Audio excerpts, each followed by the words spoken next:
Hey guys, I'm Combat Craig and I'm 100% disabled Desert Storm veteran. Today's topic is, do I have generalized anxiety disorder? If you need help with your VA claim, you can send me an email at combatcraig@vaclaimsinsider.com, or you could go old school, pick up the phone, 208-557-3084. Generalized anxiety disorder is usually defined as persistence, intense, and excessive worrying or fear about average day-to-day situations. Suffering from anxiety can manifest itself from a variety of physical, emotional, and mental symptoms. Some of the most regularly occurring symptoms are restlessness, shaking or trembling, dizziness and lightheadedness, nausea and stomach aches, feelings of fullness in the throat, trouble sleeping. This stuff starting to sound familiar yet? Difficulty catching full breaths, irritability, constant worry, difficulty concentrating, dependence on drugs or alcohol. I'd say that list pretty much sums up me at a lot of different stages in my life. As a veteran, you're eligible to file a VA claim to get compensation and support you need for your disability. When filing your claim for generalized anxiety disorder, the VA rating formula for mental disorders will be used to assign a disability rating for you. This all starts with getting help and getting treatment. You need to have a diagnosis, and for that, you need to see a doctor. Without the diagnosis, severity of symptoms, and a nexus linking your current symptoms to your active duty service, your claim's going to go nowhere. So it all starts with a doctor.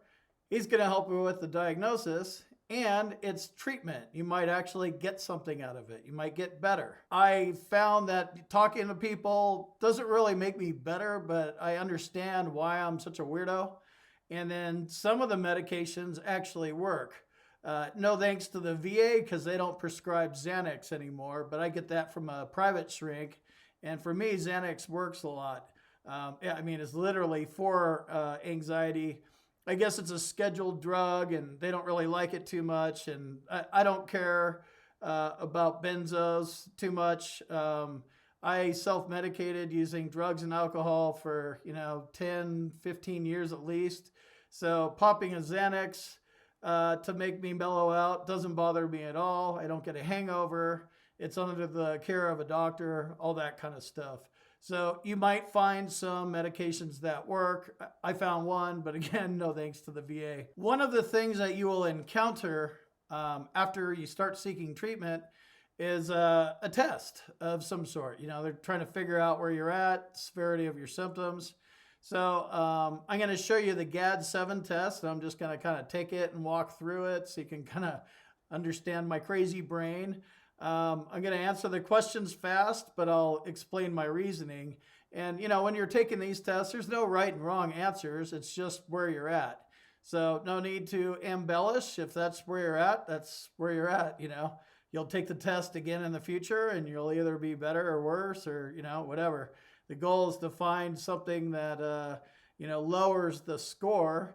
And, if that's working, keep doing it. We're at the Generalized Anxiety Disorder Questionnaire, otherwise known as the GAD-7. You will probably see this show up if you've been diagnosed with Generalized Anxiety Disorder. That's what that stands for, GAD. Anyway, it's a quick questionnaire. It'll probably pop up when you go see a lot of psychologists. Could see some form of this at a VA shrink or something like that. But the trick is to just kind of read it and then answer it quickly. As I'm going to answer it quickly, I'm going to explain this. Maybe you can take something with the way my brain thinks and use it for yourself. So this over the last 2 weeks, how often have you been bothered by any of the following problems? Feeling nervous, anxious, or on edge? That's easy. Nearly every day. Now I will explain. Feeling nervous. I'm nervous about where my money's going to come from. I'm nervous about my bills. I'm nervous about the weather outside. I'm nervous about who's outside, what's going on outside, what's going on upstairs, what's going on where I can't see. It's making me anxious. I don't have my security cameras turned on right now. That alone makes me on edge. So that's kind of how I came up with that answer. Not being able to stop or control worrying every day. Worrying is something that I do constantly. I worry about everything when I wake up. I worry about my pain. I worry about my dog. I worry about my family.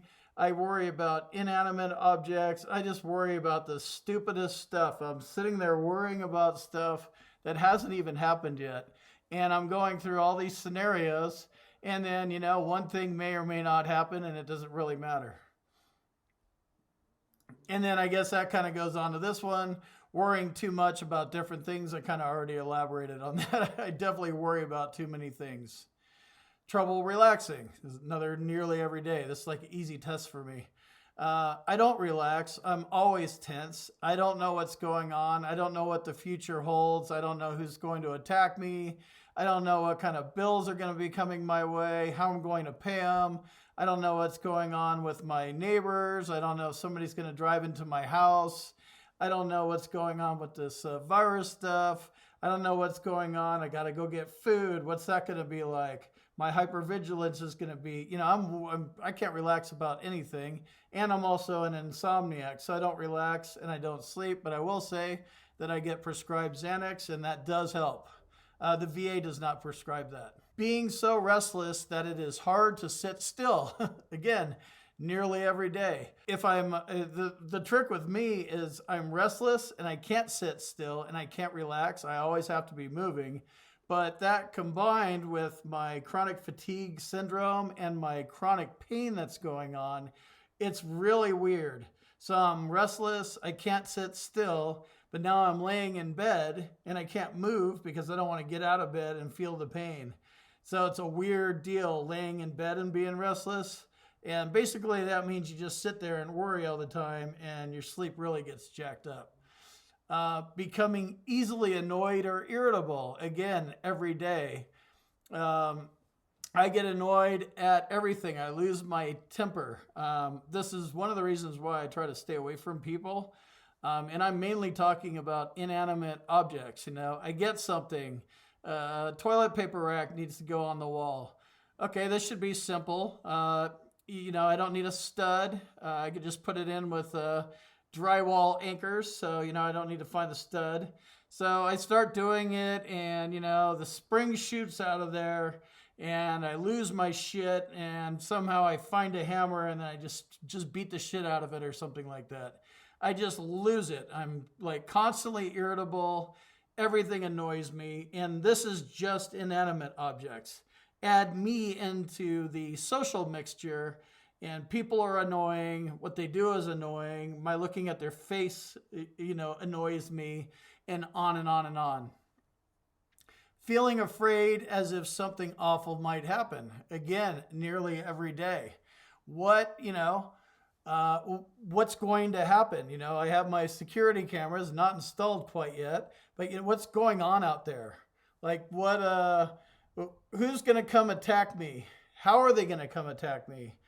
I have a pretty good idea how I'm going to defend myself because I have defensive fighting positions in my house, and then I could bail out, and I have a defensive fighting position outside.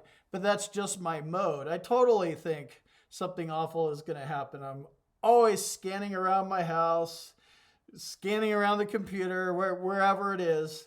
And every little thing that a normal everyday person would just be like, oh, that's just this happening. For me, I blow it out of proportion, and I always think for the worst. And I think I do that because it's kind of like, prepare for the worst. And then when the worst happens, at least you knew it was coming. You're prepared for it as well as you could be. And then if it's not that bad, then that's good too. But going directly to the worst is always going to happen is not a normal place to go, I guess, for a lot of people, but it is for me. So just, again, this is a score of 21 out of 21. I have severe anxiety. I've taken this test over and over and over again.